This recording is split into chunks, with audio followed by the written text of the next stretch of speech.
Лекция по Бхагавад-гите «Как она есть», глава 2, текст 11, прочитанный его божественной милостью Аче Бхактивидантой с вами Прабхупадой 11 февраля 1975 года в Мехико.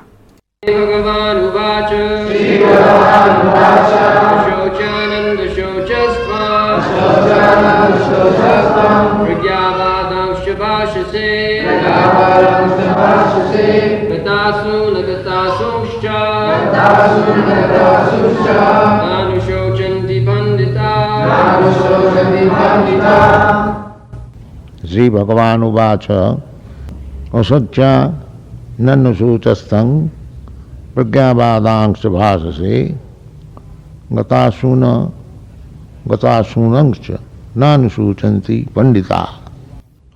Bhagavan Uvacha. Bhagavan means the Supreme Being. Бхагаван значит Верховное Существо. In the English dictionary, when you consult the word God, it is stated there, the Supreme Being. Английский словарь определяет слово Бог как Верховное Существо. What is that Supreme Being? И что это за Верховное Существо? We are all living beings, Мы все живые существа. but amongst ourselves there is comparative, superlative positions. Но между собой мы занимаем относительные положения. I am here, you are here, he is there. So you may be better than me, he may be better than you. Я здесь, вы там, он тут. Вы можете быть лучше меня, он может быть лучше вас. And somebody else may be better than him. А кто-то еще может быть лучше его. In this way, you go on searching after one better than the other, when you ultimately come to a point that nobody is better than him, that is Bhagavan. Если вы будете продолжать свои поиски лучшего, то в конечном счете найдете того, лучше которого нет никого. И это Бхагаван. Bhaga means opulence. Бхага значит совершенство. So, there are 6 kinds of opulences. Есть 6 видов совершенства. One opulence is to become very rich. Первое – быть очень богатым. Another opulence is to become very powerful. Второе – быть очень влиятельным.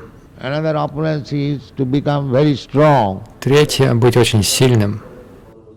Another opulence is to become very famous. Четвертое – быть очень знаменитым. Another opulence is to become very wise. Пятое – быть очень мудрым. And another opulence is to become very much renowned. И шестое – быть очень отрешенным. So these 6 kinds of opulences, when present in the superlative degree, that is Bhagavan. Итак, когда эти 6 достояний присутствуют в ком-то в превосходной степени, это Бхагаван. This means, as it is stated in the Vedic literature, Natasya sama adhikascha drishyate. Nobody is found equal to him or greater than him. Это значит, как об этом говорят ведические тексты, никто не равен ему, никто не превосходит его. In this material world, any person you take, next moment you will find somebody equal to him and somebody greater than him. В этом материальном мире, кого ни возьми, тут же найдется кто-то равный ему или превосходящий его. But the Vedic information is, God means who has no equal and who has no greater person than him. Но Веды сообщают, Бог – это тот, кому нет равных и нет никого, кто бы превосходил его. Actually, Bhagavad Gita was spoken by Krishna, and here it is said, Bhagavan Uvacha. На самом деле Бхагавад-гита была рассказана Кришной, и в ней говорится Бхагаван Увача. Bhagavan, the Supreme God, means Krishna. Бхагаван, Верховный Бог, это Кришна.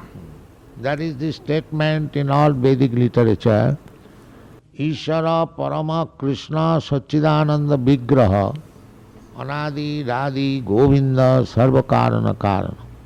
Means that Ishvara, controller, the supreme controller is Krishna. Таково утверждение всех ведических произведений. Этот стих говорит, что Кришна — это Ишвара, Вседержитель, Верховный Повелитель. We are also controller. Мы тоже повелители.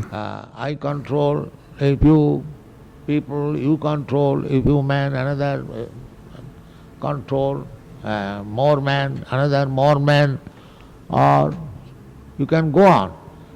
But the supreme controller who controls everyone, all big controllers, that is Krishna. Я повелеваю несколькими людьми, вы повелеваете несколькими, у кого-то в подчинении людей еще больше, у кого-то еще больше и так далее. Но Верховный Повелитель — это тот, кто управляет всеми повелителями, это Кришна. Therefore, when it is said Bhagavan Uvacha, that means the version which is presented herewith was spoken by the supreme controller. Поэтому утверждение Бхагаван Увача означает, что знание, представленное здесь, было поведано Верховным Повелителем. So, our process of receiving knowledge is from the supreme controller. Итак, мы получаем знания от Верховного Повелителя. Because according to the definition already given, wise, the most wise, Krishna or Bhagavan is the most wise. Потому что, согласно уже данному определению, Кришна или Бхагаван мудрый, самый мудрый.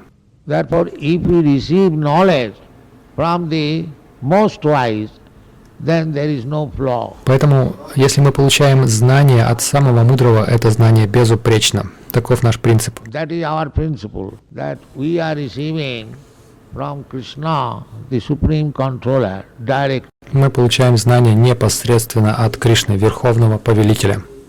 Just like when there is some misunderstanding, we take help from the law books. К примеру, когда возникает какое-то недоразумение, мы обращаемся за помощью к сборнику по правовым вопросам.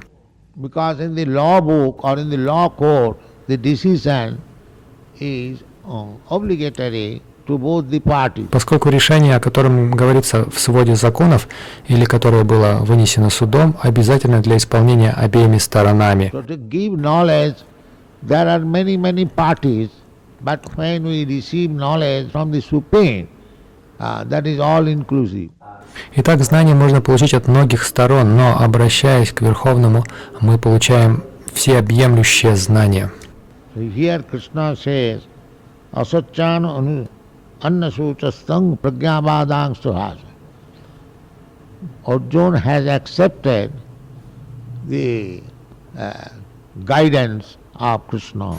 Здесь сказано, что Арджуна обратился к Кришне за руководством. He has said previously that the position is very perplexing, therefore I accept you as my spiritual master and you kindly give me enlightenment. Прежде он говорил, это очень трудная ситуация, поэтому я принимаю тебя своим духовным учителем, пожалуйста, просвети меня. This is the process. Путь таков. We should approach the Supreme or the representative of the Supreme.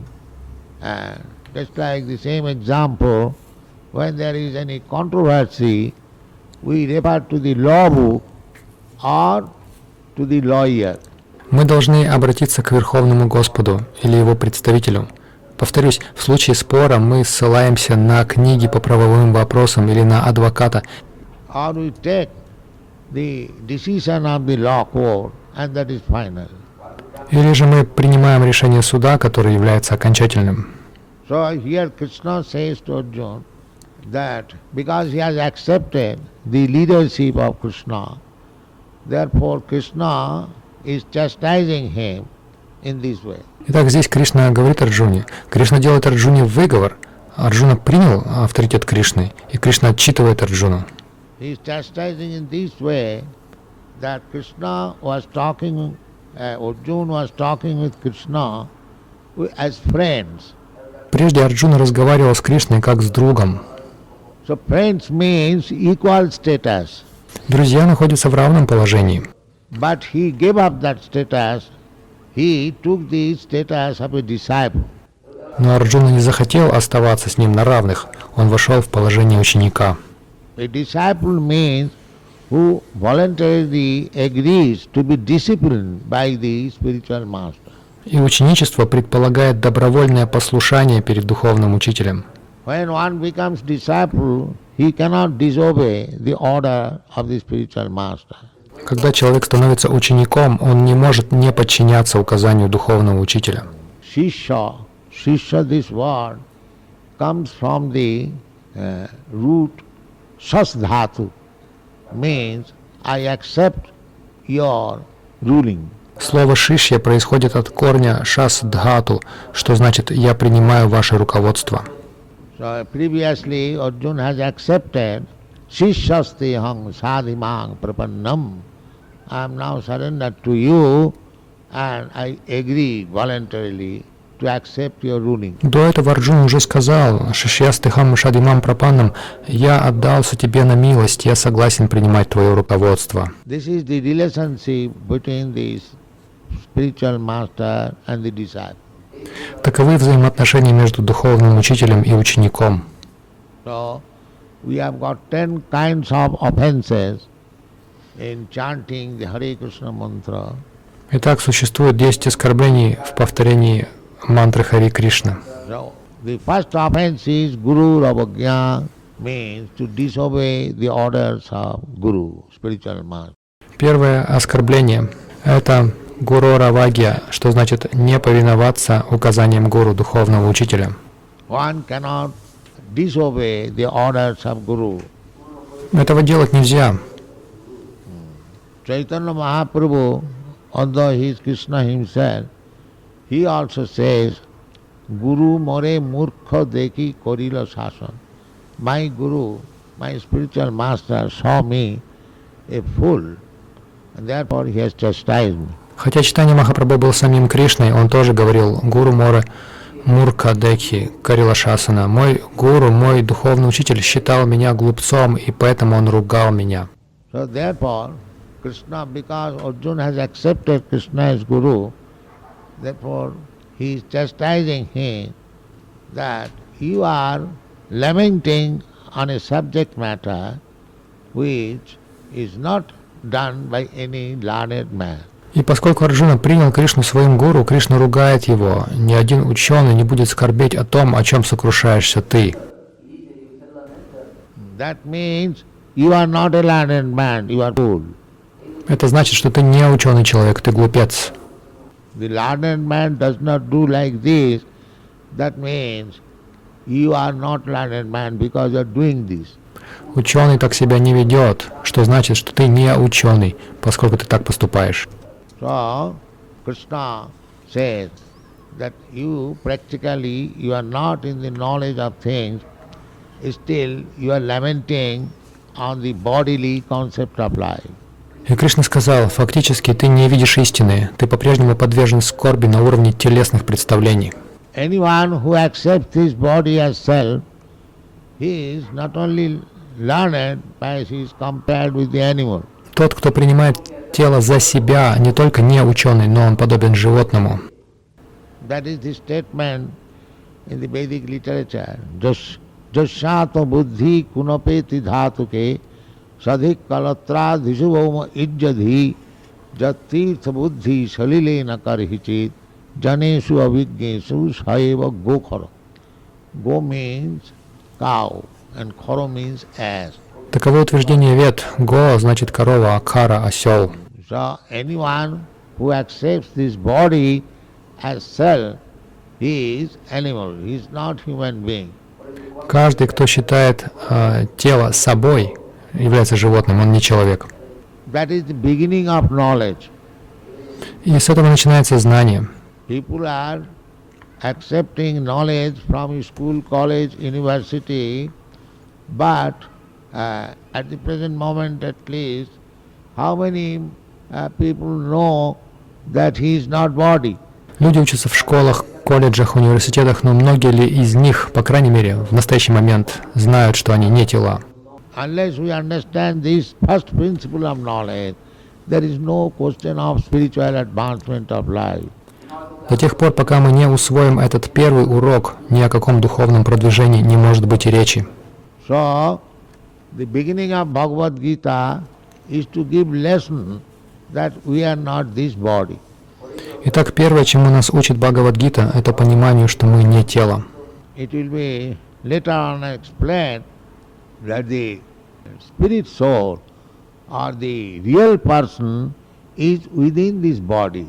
Позднее мы прочтем, что душа или истинная личность заключена внутри тела. Just like we are here, we are within this heart and core, but we are not this heart and core. Например, мы находимся здесь, мы облачены в эту рубашку и пальто, но мы не рубашка и не пальто. So, if this heart and coat is torn, and if somebody becomes mad after it and lamenting, that is not very good sense. Если у нас украдут рубашку и пальто, и мы придем из этого в бешенство и уныние, это признак невысокого разума. Therefore he is saying that asacharanu suchastang, you are lamenting on the subject matter which is never done by any learned man. Поэтому Господь говорит: «Ашоча нашочествам, ты сокрушаешься о том, о чем не скорбит ни один ученый». So, we shall go further on. Что ж, продолжим. Yes, read purport in Spanish. Читай комментарии на испанском. Then it's misguided. Перевод A sheep вопроса. without rudder, Человек не следует наставлениям гуру Прабхупада. Тогда он идет в неверном направлении. Корабль без штурвала или без капитана. Корабль без капитана. Вопрос. Он хочет знать, почему Господь Чайтанья не упомянут в Бхагаватам наряду с другими воплощениями. he has not mentioned, but Bhagavat has mentioned. Он не упомянут, но Бхагаватам говорит о нем. No, you don't bring any other question. You talk about this which you have lectured. In this way, if you bring other question, that is not. Нет, не задавай пока сторонних вопросов, спрашивай по теме лекции. We are discussing one verse. You can put question on this. Если ты спрашиваешь о чем-то другом, это неправильно. Мы обсуждали один стих, и ты можешь спрашивать об этом. Not irrelevant question. Of course, that is not irrelevant, but not in connection with this verse. So, question means in connection with this verse. Не нужно задавать неуместных вопросов. Этот вопрос не является неуместным, но он не связан с этими стихами. Нужно задавать вопросы в связи с этим стихом.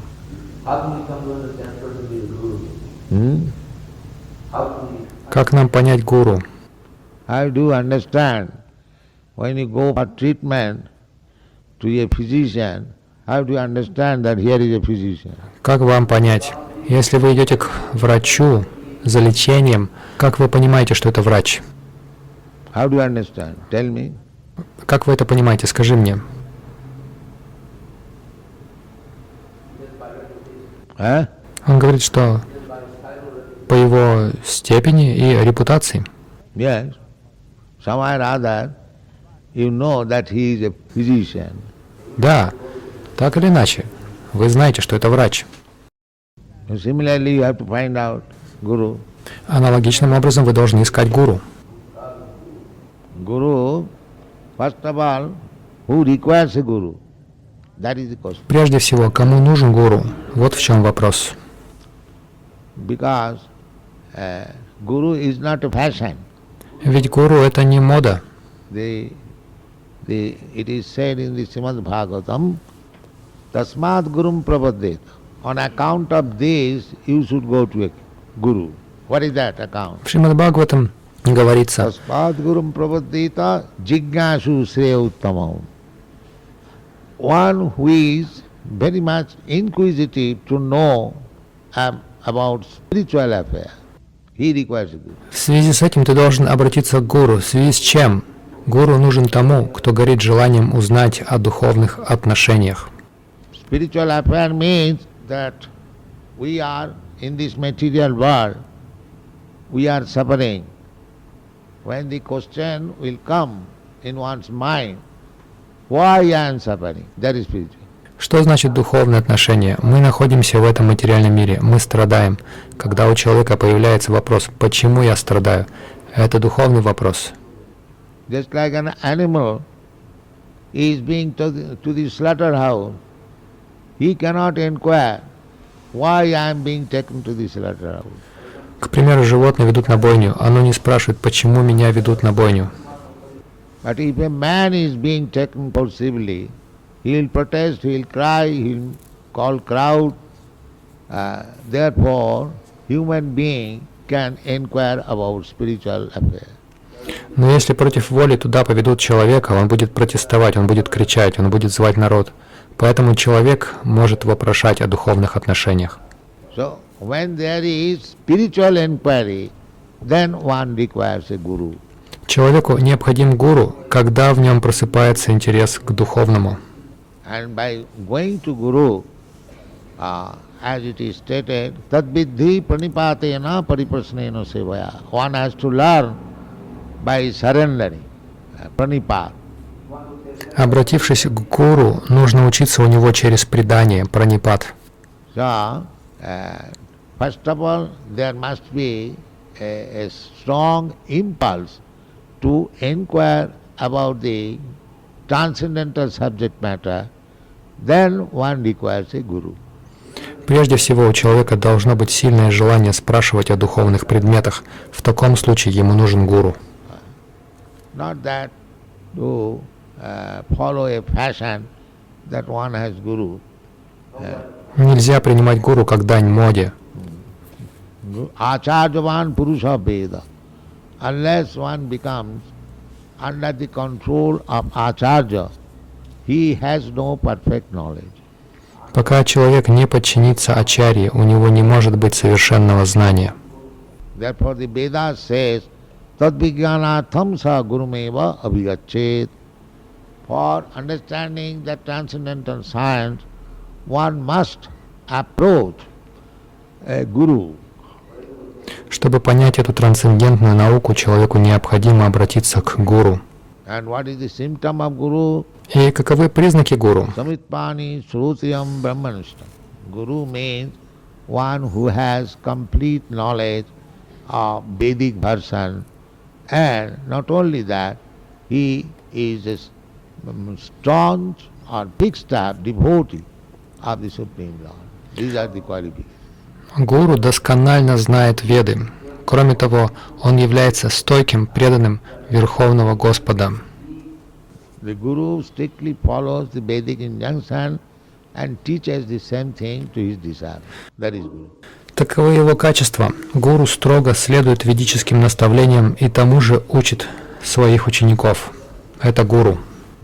So, first thing is, one must be inquisitive to understand about the spiritual subject matter. Итак, прежде всего необходимо проявлять интерес к пониманию духовных тем. Just like you have come here in this temple, you know that here nothing like political meeting is going on. Here something spiritual matter is being discussed. Therefore you have come. К примеру, вы пришли сюда, в этот храм. Вы знаете, что это вовсе не политический митинг. Здесь обсуждается что-то духовное, поэтому вы пришли сюда. This inclination is the beginning of spiritual life. И эта склонность свидетельствует о начале духовной жизни. This is called Shraddha. So, Shraddha means faith. So, this Shraddha has to be developed further. Это называется шрадха. Шрадха значит вера. Итак, мы должны развивать эту шрадху. And to develop this Shraddha or faith, one has to associate with persons who are keeping with this faith. И чтобы развивать эту веру, нужно общаться с теми, кто поддерживает в нас эту веру. Therefore it is said, Adu Sadhya Tato Sadhu Sangha. First of all, faith, then to associate with persons who are devotees and faithful. Поэтому говорится «Адоу Шрадха Тата Садусанга». Прежде всего вера, затем общение с преданными, имеющими веру. In this way, when further development is done, then Ato Bhajanat Kriya means the learning the process of devotional service. Таким образом, по мере нашего развития мы переходим к Ата Баджана Крия. Мы учимся тому, как совершать преданное служение. Обрыв записи. No gambling, no meat eating. These are not wanted. In the beginning of life, nobody smokes or nobody becomes intoxicated. It is learned by bad association. Similarly, it can be given up by good association. Азартные игры, отказ от мяса – это все нежелательные привычки. В начале жизни никто не курит, никто не пьет. Все это приобретается через дурное общение.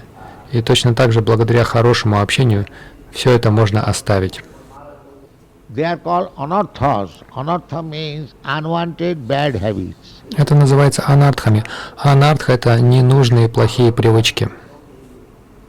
So, when we are children, innocent, we have no bad habits. But yes, no. В детском невинном возрасте у нас нет никаких вредных привычек. But as we grow and associate with bad company, we also acquire all these bad habits. Но мы приобретаем их по мере того, как растем и общаемся в дурной компании. So to give up all these bad habits means we have to associate with sadhus or devotees, saintly person, then we can give it up. И это все искусственные привычки. И благодаря хорошему общению с саду, со святыми людьми, мы все это можем оставить. This is called anartha nivritti, means giving up all unwanted bad habits. Это называется анартха ниврити, отказ от всех дурных привычек. These things are not wanted. Nobody dies if he does not smoke or drink. Nobody dies. Все это нежелательно. Никто не умирает от того, что не курит или не пьет. So artificially we learn it, so by good association we can give it up. Мы перенимаем эти искусственные привычки у других, но благодаря хорошему общению мы можем их оставить. So when we are purified out of all the bad habits, then we become fixed up in spiritual knowledge. Итак, когда мы избавляемся от всех дурных привычек, тогда мы утверждаемся в духовном знании.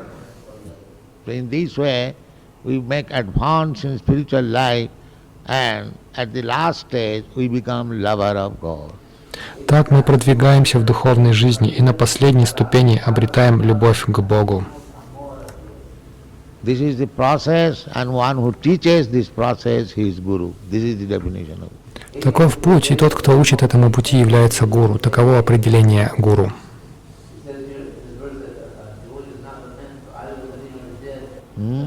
Здесь этот стих говорит, что преданный не скорбит ни о живых, ни о мертвых. Как насчет сострадания? То есть преданный не должен быть сентиментальным, это означает, что он может быть равнодушным. I do not know what to say. What is here? Я не знаю, что ты сказал. Что она говорит?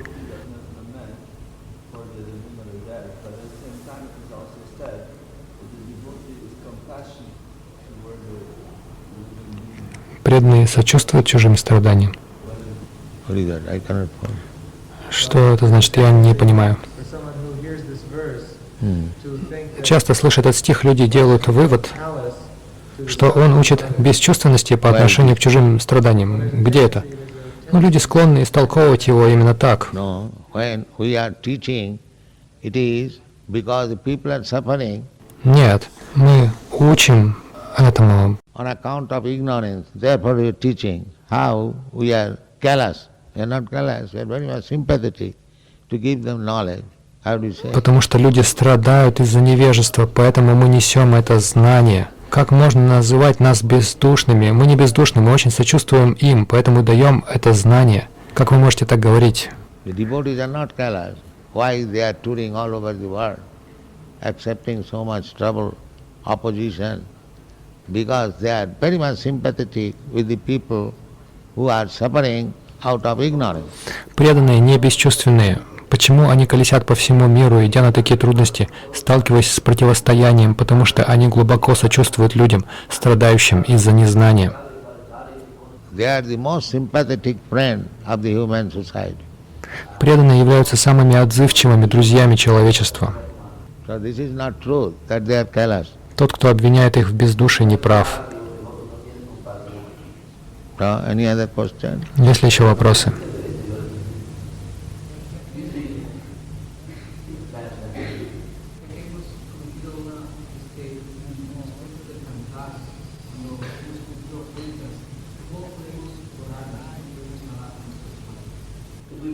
Если мы уже совершили множество оскорблений в повторении святого имени, как мы можем сейчас очиститься?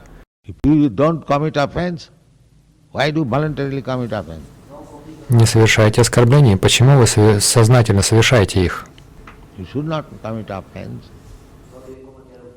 Then it will be all right, purified. Вы не должны оскорблять, и тогда все будет хорошо, вы очиститесь.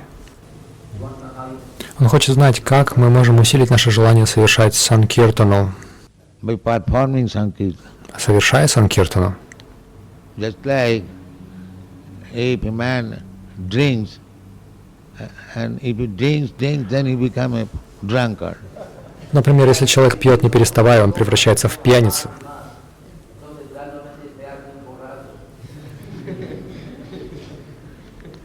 Drink more and he become drunkard. Пей больше и станешь пьяницей.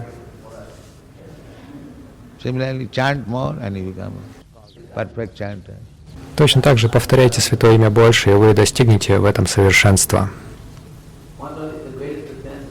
Он хочет узнать, является ли неповиновение гуру величайшим оскорблением. Yes, that is the first offense. Guru Ravagya, Shruti Shastra Nindanam. Shruti Shastra Nindanam, Guru Ravagya. And if you accept Guru and again disobey him, then what is your position? You are not a gentleman. Да, это первое из оскорблений Гуру Равагья. Если вы приняли гуру, но не повинуетесь ему, то что можно сказать о вашем положении? Вы не джентльмен. He promised before Guru, before Krishna, before fire, that I shall obey your order, I shall execute this, and again you do not do this, then you are not even a gentleman. В присутствии гуру Кришны перед огнем вы обещаете: я буду следовать вашему наказу, я исполню его, но затем вы не держите свое слово. В таком случае вас даже нельзя называть What to speak about devotee? порядочным человеком, не то что преданным. This is common sense. Это просто здравый смысл.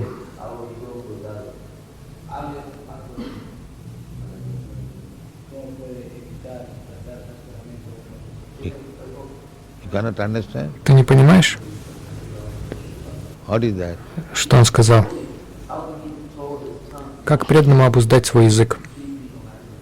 He can take prasadam? Он может есть прасад?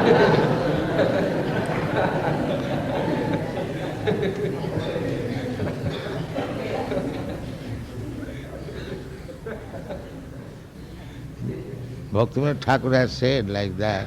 Бхактивинода Такур сказал: তার মধ্যে জিহ্বা অতি লোভময় সুদূর মতি তারে জেতা কঠিন সংসারে. Out of all the senses, the tongue sense is very powerful. So it is very difficult to control it. Из всех чувств язык очень силен. Подчинить его очень сложно. So he says, তার মধ্যে জিহ্বাবতী লোভময় সুদূর. The tongue is very greedy and very difficult to be controlled. Therefore Krishna has given us one weapon. What is that? Krishna বড় দয়াময় করিবারে জিহ্বা জয় সপ্রসাদ অন্ন দিল ভাই. Krishna is very kind. Therefore he has given us his remnants of food stuff. Он говорит, язык очень жаден, и обуздать его очень трудно, поэтому Кришна дал нам одно оружие. Что это? Кришна очень добр, поэтому Он дал нам остатки своей пищи. So if we make this promise that I shall not take anything which is not offered to Krishna, then your tongue will be controlled. Итак, если мы пообещаем, я не буду есть ничего, что не было предложено Кришне, тогда наш язык будет под контролем. And in the Shastra it is said that you cannot understand Krishna. Atah Sri Krishna Namadi, not only Krishna, even his name, you cannot understand with these imperfect senses. И в Шастре сказано, что вы не можете понять Кришну с помощью своих несовершенных чувств. Вы не сможете понять не только Кришну, но даже Его имя. Atah Sri Krishna Namadi namabhed grayam indriyai sevan mukhe hi jivhado sami vaspuratada. But when you engage your tongue in the service of Krishna, then Krishna reveals himself. Но когда вы занимаете свой язык служением Кришне, тогда Кришна открывает себя. So the tongue's business is twofold. One is with tongue we speak, we vibrate sound. And another business is with tongue we taste nice food stuff. So if you engage this tongue in the matter of Krishna's service by vibrating Hare Krishna mantra, and if you don't allow your tongue to touch anything which is not offered to Krishna, then you become immediately Krishna realization. У языка две функции. Первая, с помощью языка мы говорим, он издает звуки. И вторая, с помощью языка мы наслаждаемся вкусной пищей. Если вы займете язык служением Кришне, издавая им звук мантры Харе Кришна, и не позволите ему прикасаться к пище, не предложенной Кришне, тогда вы тут же станете душой, осознавшей Кришну. So when the tongue is controlled, all other senses are automatically controlled. Итак, подчиняя язык, мы естественным образом подчиняем себе все остальные чувства. This is the process. Таков метод. Now again engage your tongue chanting Hare Krishna. А теперь займите свой язык повторением Харе Кришна.